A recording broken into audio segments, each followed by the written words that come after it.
Got ourselves a beautiful late winter's day here in the desert Southwest on this Monday. Let's take a look at your RV World of Yuma sky cam, and as you can see, a little shimmying there as far as that is concerned. So we've definitely had some wind gusts in our area, in some cases up to 35 miles per hour. Now here's what we're looking at beyond this particular vantage point as far as the satellite radar is concerned.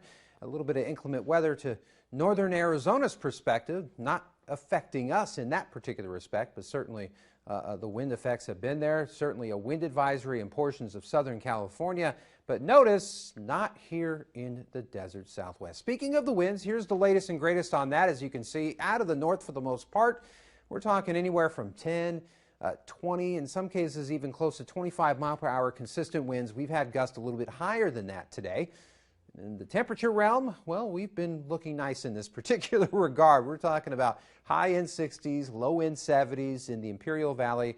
On the Gila Valley side, you can see a very similar temperature spectrum.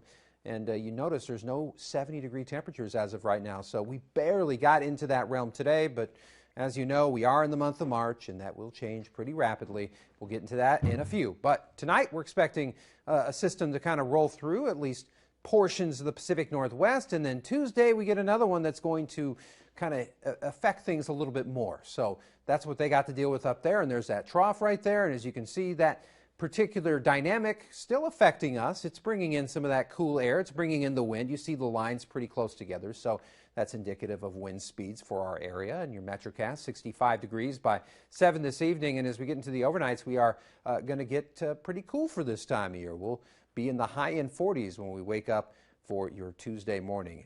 So your air quality index brought to you by the Imperial County Air Pollution Control District. We're all good in this realm, and even in the Yuma area as well. Speaking of which, here is what we're looking at for the Yuma area for your extended forecast. We're going to keep it in the 70s, but notice we are going to jump up a little bit by midweek, and then the next system is going to take us back down. We go back up again, this time a little bit stronger. So the ridges over time are going to get stronger, and we're already starting to see that as we get on into next weekend, beginning of next week. That's right, you could be seeing potential 90s popping up as we get on to the early goings, if not the middle of next week. So spring transition, guys.